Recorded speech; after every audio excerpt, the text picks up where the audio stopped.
Okay बच्चों, आज हम करेंगे जोन ऑफ आर्क का इंग्लिश वर्कशॉप। ओके, अभी इसमें ये आपको खुद करना है। Read the extract from G.B. Shows play on zone of arc. ये जो जॉर्ज बर्नार्ड शॉ का जो प्ले है जोन ऑफ आर्क, पूरा एक्सट्रैक्ट पढ़ो और ये आपको फिल करना है। ओके, ये आपको खुद से करना पड़ेगा। You should be able to do it. पूरा स्टोरी पढ़ के फिर तुमको पता चलेगा सेटिंग क्या है, किस सेटिंग में हुआ था, पीरियड, लोकेशन, कितने साल के लिए हुआ था, किधर हुआ था, ये सीन किधर, सीन का जगह कौन सा था, scene of the given play, ये जो जोन ऑफ आर्क जो प्ले हुआ था वो किधर हुआ था, कैरेक्टर्स कौन थे और मेन प्लॉट क्या था। ओके, आपको पूरा स्टोरी पढ़ना पड़ेगा और ये भरो खुद से। अभी नेक्स्ट करेंगे हम pick out from the extract of the play 2 lines that provide evidence for each of the following. Her confidence, Joan का जो कॉन्फिडेंस था वो इतनी कॉन्फिडेंस को कैसे क्या बोलते हैं हिंदी में, उसके अंदर एक पॉजिटिव एटीट्यूड था, ठीक है, कि मैं कर सकती हूँ, कॉन्फिडेंट थी, शी वॉज श्योर थी कि वो कर सकती। तो ऐसे 2 लाइन यहाँ हमको कहाँ मिलेंगे, अब देखिए मैंने इधर लिख के रखा है। अभी पेज नंबर 29 का लास्ट पैरा देखते हैं, उसका कॉन्फिडेंस उधर दिखेगा आपको। क्या बोलती है वो,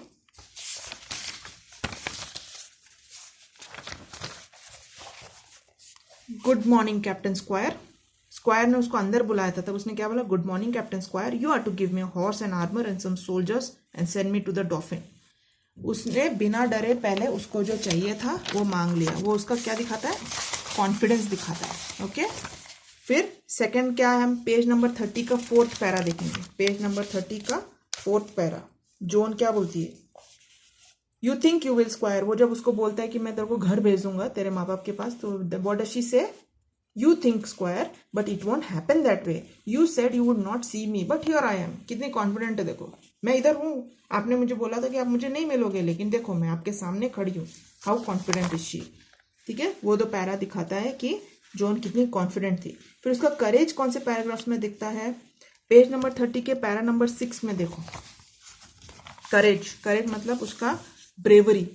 क्या बोलती है, 3 men will be enough for me to send me, Polly and Jack have promised to come with me। और दूसरा एक और बोलती है, I shall not want many soldiers। ये पैराग्राफ में देखो, I shall not want many soldiers। वो करेजियस थी, उसको डर नहीं था, उसको ज्यादा सोल्जर्स की जरूरत नहीं थी, उसको ये भी पता था कि डॉफिन उसको और सोल्जर्स देगा, तो शी वॉज वेरी करेजियस। दूसरा हम लोग इसी नीचे में देखते हैं, इसमें पेज नंबर 32 में, यहाँ देखो, I don't think it can be very difficult if God is on your side. उसको किस बात का करेज था, किस बात की वजह से करेज था, क्योंकि उसको पता था कि परमेश्वर उसके साइड में है, तो इसलिए उसको डर नहीं था, तो she was very courageous. Her optimism, positive attitude कैसा था, एक तो ये था जो अभी हमने अभी पढ़ा था कि she was very confident that God was with her, वो उसका पॉजिटिव एटीट्यूड था। अगर if God is with us there will be no problem in winning this war.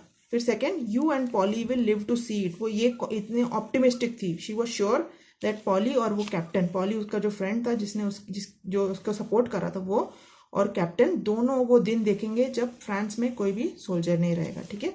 वो है पेज 32 का लास्ट पैराग्राफ में आपको मिलेगा, देखो इधर पेज 32 का last para, you and Polly will live to see the day when there will not be a single English soldier on the soil of France. Okay, फिर हर डिटर्मिनेशन मतलब उसका जो मेरे को कैसे भी करना है, शी वॉज डिटर्मिन, मुझे करना ही है, वो कौन से पैराग्राफ में दिखता है, पेज नंबर 30 के पैरा 10 में वो बोलती है, you have only to give the order, आपको सिर्फ ऑर्डर देना है और मैं कर दूंगी। शी वॉज डिटरमिन्ड कि आप ऑर्डर दो और मैं कर दूंगी।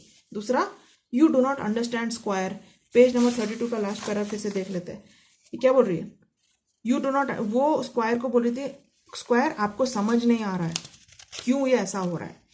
She was determined to teach the soldiers to fight, I will teach them all to fight for France, that was her determination. तो वो उस डिटर्मिनेशन से इस पैराग्राफ में उसको बोलती है, स्क्वायर आपको समझ नहीं आ रहा, ये लोग इसलिए हारते हैं क्योंकि ये अपने आप को बचाने की कोशिश करते हैं। ओके, उसका आंसर उधर है। हर पैट्रियोटिज्म क्या होता है, देशभक्ति, देशभक्ति किधर दिखता है? I will teach them all to fight for France. Page number 32 के अगेन लास्ट पैराग्राफ में हम देखते हैं वो क्या बोलती है, किसके लिए लड़ना सिखाएगी? वो अपने देश के लिए लड़ना सिखाएगी। तो वो पैट्रियोटिज्म, एक मैं मर जाऊं तो चलेगा लेकिन मेरे देश को कुछ नहीं होना चाहिए, मेरे देश को दुश्मन के कब्जे से उसको बाहर निकालना है। दूसरा क्या? There will not be a single English soldier. देखो उसको अपने देश के लिए इतना गुस्सा है, मतलब इंग्लिश उनको अटैक कर उसका इतना गुस्सा है कि वो बोलती है वो दिन आप देखोगे जिस दिन not an single English soldier on the soil of France, there will not be a single English soldier on the soil of France. ये दिखाता है उसका देशभक्ति। ओके, अभी नेक्स्ट है यूजिंग द अबाव पॉइंट्स। ये जो ऊपर के पॉइंट्स है ये frame a character sketch of zone of arc. Zone of arc का एक कैरेक्टर स्केच बनाई, मतलब वो कैसे टाइप की लड़की थी अपने खुद के शब्दों में बनाइए हैं, एंड उसका एक टाइटल भी दो, एक अच्छा टाइटल भी दो। ठीक है, ये आपका होमवर्क है, ये भी आपको करना है।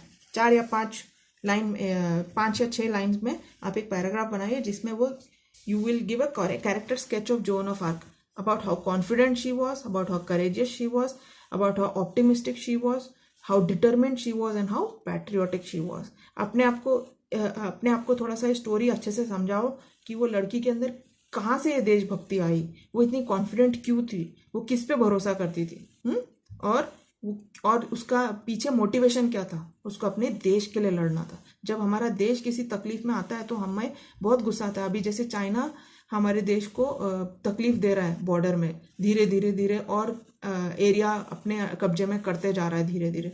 तो हम जब सोचते हैं उसके बारे में तो हमें बहुत गुस्सा आता है, क्यों कर रहा है चाइना ऐसा? वो है पैट्रियोटिज्म।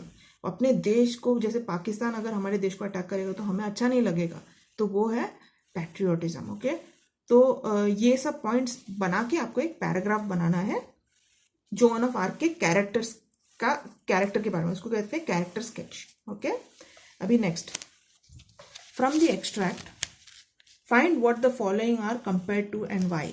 आप देखेंगे कि ये एज इजी एज, याद है आपको जब रॉबर्ट ने उसको बोला तुमको क्या लगता है लड़ाई लड़ना क्या गाय को घास चराने जैसा है? तो ये क्या कंपैरिजन किया है? As easy as chasing a cow. किससे कंपेयर किया? Chasing a cow to fighting a war. ये कंपैरिजन किया, chasing a cow, fighting a war. As mad as, Poulengey को जोन के साथ कंपेयर कर रहा है रॉबर्ट, बोल रहा है तुम्हारा दिमाग इतना ही खराब है ना, याद है? एज मैड एज, पोलेंगी को जोन के साथ कंपेयर कर रहा है। The dolphin in Chinon is like a rat in a corner, मतलब वो कोने में अटक गया है, एक कोने में। हाँ, अभी लेकिन वो लड़ने को तैयार नहीं है। ठीक है, तो dolphin in Chinon is like a rat in a corner.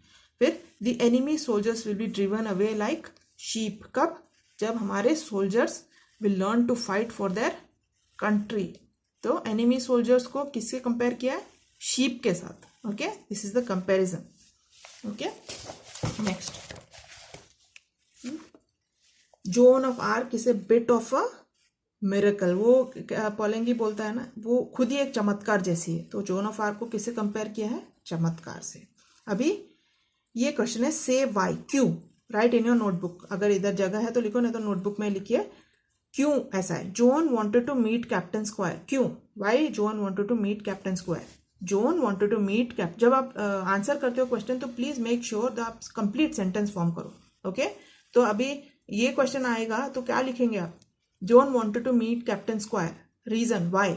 Zone wanted to meet Captain Squire to get a horse, armor and some soldiers to see the dolphin, to go and see the dolphin. Okay, तो you have to write the complete sentence. मैंने इधर short में बताया, लेकिन आप जब कभी भी एग्जाम में या किधर भी आंसर करते हो तो क्वेश्चन का पार्ट लेके आंसर करना है। तो zone wanted to meet Captain Square to so that she could get a horse, armor and some soldiers to go and see the dolphin. Next, Joan did not ask for many soldiers from the Captain Square. Why? Joan did not ask for many soldiers from the Captain Square because the dolphin would give her as many soldiers as she needed. ये page number 30 में para 6 में आपको answer मिलेगा। C. Polengi, Jack and Dick had offered to accompany Joan. Why? Polengi, Jack and Dick had offered to accompany Joan because they found something about her that was worth trying. Page 31 में para 4 में। उनको भी नहीं पता था क्यों वो लोग सपोर्ट करें, लेकिन उसके अंदर कुछ तो था जिसकी वजह से वो लोग के अंदर एक उत्साह पैदा हुई, जिससे they were willing to go and accompany Joan. Now D, French soldiers were always beaten in war. Why? French soldiers were always beaten in war because they were fighting only to save their skins. ठीक है, अपनी जिंदगी बचाने के लिए लड़ते थे। Captain Squire Robert said, I wash my hands of it. Why? Because Captain Squire Robert said, I wash my hands of it because he didn't want to take any responsibility for anything that could go wrong. Page number 33 में है इसका answer. हाँ, वो जो अगर इसका जो भी नतीजा होने वाला था वॉर का, उसका रेस्पॉन्सिबिलिटी ये कैप्टन लेना नहीं चाहता था, कैप्टन स्क्वायर रॉबर्ट, इसलिए उसने बोला I wash my hands of it. अभी एक डिक्शनरी लेके आपको ये करना है। Using a dictionary find the difference between the following pairs of phrases, make sentence of your own with each of them. अभी हम देखते हैं। कट इन, इसमें वर्ब है कट और इसके साथ इन का प्रपोजिशन या लगा है, तो कट इन वो जो फ्रेजल वर्ब है उसका मतलब क्या है? कट इन मतलब इंटरप्ट, या कोई जो बात कर रहा है उसके बीच में बात करना। तो हम क्या सेंटेंस बना सकते हैं? द जज cut in to the chase. Cut in to the chase मतलब जो कुछ डिस्कशन हो रहा था, तो बातें इधर उधर हो रही थी, तो उसने कट करके जो मामला था हाथ में उसके बारे में बात किया। तो ये ऐसा एक सेंटेंस बना सकते हैं, द जज cut in to the chase in the argument. Okay, cut out मतलब रिमूव करना। तो सेंटेंस क्या बना सकते हैं? He cut out the part that was dirty. Okay, cut out मतलब निकाल दिया, he cut out the part that was dirty. Suppose एक फ्रूट काट रहा था, जो गंदा पार्ट था निकाल दिया। नाउ बी हेल्ड बाय, या कैप्चर करके रखना, किसी को कब्जे में रखना। तो sentence she was held by 2 men, मतलब 2 आदमी ने उसको कब्जे में रखा था। बी हेल्ड अप, या रोक के रखना, स्टॉप करके रखना। तो he was held up by traffic, कभी कभी ट्रैफिक में हम अटक जाते हैं ना, उसको कहते हैं held up by traffic. Run away, escape, run away मतलब एस्केप, भाग जाना। The dog ran away when it heard the bell, वो कुत्ते का गाड़ी का बेल सुन के कुत्ता भाग गया, वो रन अवे। ठीक है, एस्केप। रन फॉर यानी कि ट्रैवल क्विकली, या किसी चीज के लिए भागना। तो she ran for cover under the roof, suppose बारिश होने लगी तो she ran for cover, ran for वो जो इसका वेरिएशन है is the same thing. Be known as यानी कि तुम्हारा कोई रेपुटेशन होगा। What are you known for? Be known as मतलब you are known as a spendthrift. Suppose तुम बहुत पैसा खर्चा करते हो, तो तुम्हारा नाम क्या है? You are known as a spendthrift. Be known for, suppose तुम बहुत ही किसी चीज बहुत पैसा देते हो गरीबों को, तो you are known for being charitable. हाँ, या तो फेमस, बी नोन फॉर मतलब फेमस। अभी she is known for her kindness, वो कोई अच्छी चीज के लिए जानी जाना, उसको कहते हैं फॉर हर काइंडनेस। ये काइंड ऑफ एक सिमिलर मीनिंग है, लेकिन इसका भी वेरिएशन है थोड़ा। अभी गो विथ मतलब अकम्पनी, या किसी के साथ जाना। You can go with her to the office, मतलब किसी के साथ जाना। गो आफ्टर मतलब चेस करना या किसी का पीछा करना। गो आफ्टर, पीछा करना। Please go after him and stop him, कोई भाग रहा है या तो कोई चला गया है जिसको तुम्हें रोकना है और कुछ बोलना है या पकड़ना है, तो क्या बोलोगे? Please go after him and stop him. या तो police is chasing somebody, the police went after the thief. ठीक है। पुट फायर मतलब किसी को एक्साइट करना। She puts fire into discourage people, वो दुखी लोगों के अंदर जान डालती है, एक्साइटमेंट डालती है। पुट फायर आउट, डिस्करेज, ये इसका ऑपोजिट है। पुट फायर इनटू मतलब किसी को एनकरेज करना, और पुट फायर आउट मतलब किसी को डिस्करेज करना या उत्साहित करना और ना उत्साहित करना। तो he puts the fire out of excited people. कोई कोई ऐसे लोग भी रहते हैं जो एकदम एक्साइटेड लोगों के अंदर से भी आग निकाल सकते हैं, ऐसे लोग भी रहते हैं कुछ गलत गलत बोल के। ठीक है। अभी ये जो लास्ट के दो है ये आपको खुद से करना है, आपको भी कुछ करना चाहिए। मैं आपके लिए सब कुछ करके दे देती हूँ, लेकिन कुछ कुछ चीज़ें आपको खुद से करनी है, तभी जाके आपका इंग्लिश भी अच्छा हो जाएगा और आपका नॉलेज भी बढ़ेगा। तो आपको क्या करना है? From an Indian history book और द इंटरनेट, आजकल आपके हाथ में इंटरनेट है, find out information about Indian women queens who led battles. हमारी जो रानी लक्ष्मीबाई टाइप की क्वींस थी, उसके उन्होंने जो लड़ाइयाँ लड़ी थी उसके बारे में जरा पता करो। ऐसे टाइप के क्वेश्चंस आपके एग्जाम में भी आ सकते हैं, कंपैरिजन। ठीक है।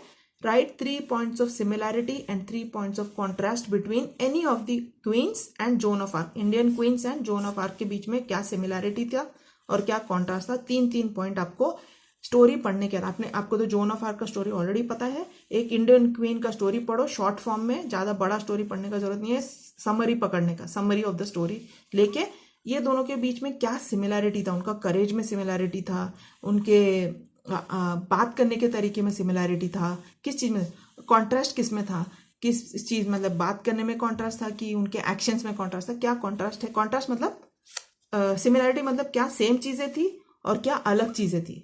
ठीक है, सेम और अलग 3 पॉइंट आपको लिखना है. ठीक है.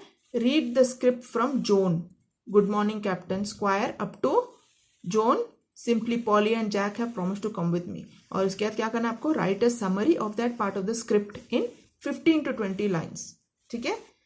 ये जो समरी है ये जोन का summary, good morning captain squire से लेके Polly and Jack have promised to come with मी, वो है आपका ये देखो पेज नंबर 29 का जो लास्ट पार्ट है जोन, ये यहां से लेके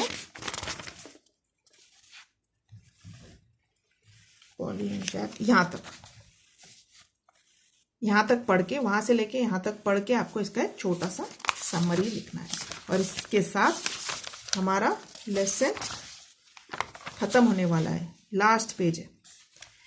अभी ये आप ध्यान से देखो. Make the following sentences affirmative without change of meaning. ये थोड़ा सा मुश्किल होगा आपको, ध्यान से सुनो.